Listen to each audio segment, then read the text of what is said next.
Here I am streaming a podcast. Here I am doing a podcast. Here I am doing this once again. So it's been a full week of rehearsals and concerts for Christmas concert, and they all went great. And I'm stepping into what I've often described as the post-performance blues, right? And it no longer takes me by surprise because it's happened so many times where you go through a hard period of trying to accomplish something, aiming for a gig, aiming for a project, accomplishing it, even doing well, and then on the tail end of it feeling that sort of letdown, right? So I've given myself some permission just to take it easy, take it a little slower. I was able to get a massage, which feels amazing. Side note, make sure you find yourself a good masseuse. They're worth their weight in gold. But as I turned the corner, and I know a lot of musicians are really getting busy and hustling and grinding as the holiday season picks up. It's a really, really busy season for a lot of musicians. I realized that mental health is really one thing that'll make or break people's game, whether they're working to improvise or create or just try to survive, let alone thrive in the season. And I share that because I was really shocked coming across some statistics recently about how many musicians really struggle with mental health issues, right? And I can relate. I've had depression, I work through depression, and it's something both in my own experience and anecdotally. I'm really, really surprised that more people don't share about that, right?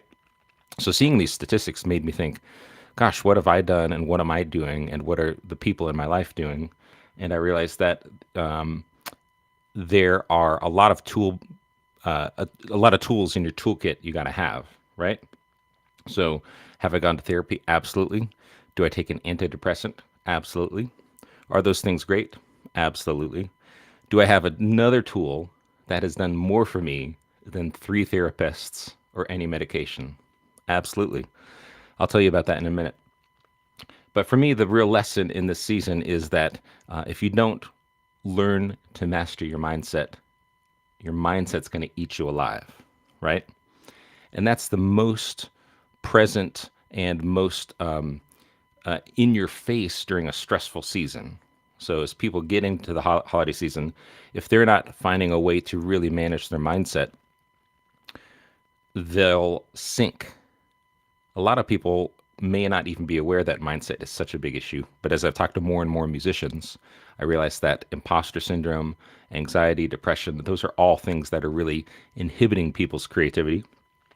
And even if they are somewhat aware of it, a lot of musicians choose to self medicate and numb and sedate. I do that. I do that with social media. I've done that with food, right? I have all these different ways I tend to escape and try to self medicate in the moment when you feel those uncomfortable feelings. But again, learning how to master your mindset, I'm not a medical professional, but what has worked for me has been this transformative process of journaling. It's my way of praying, communing with God, getting in touch with that still small voice inside. And it's a habit I do daily. I just did that a few minutes ago on the treadmill. And it's a process called stacking, right? Because every day you're stacking entries in this journal entry. And it's something I'd never done until about a few years ago.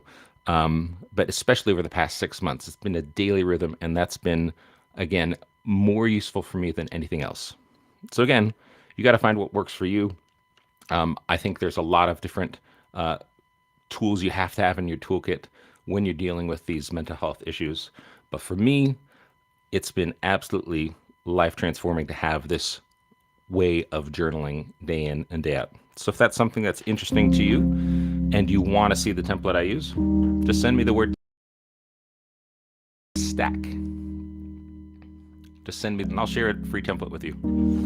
But either way, the question is, how are you managing your mindset in the stressful season?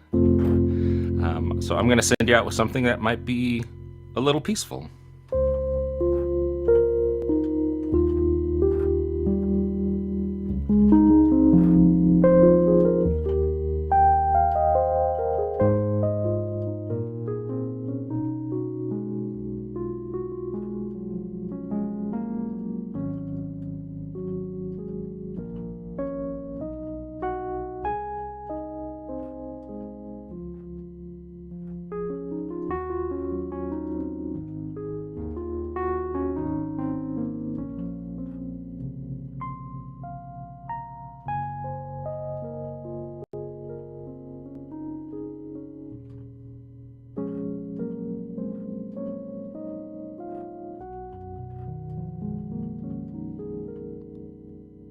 Have a good one.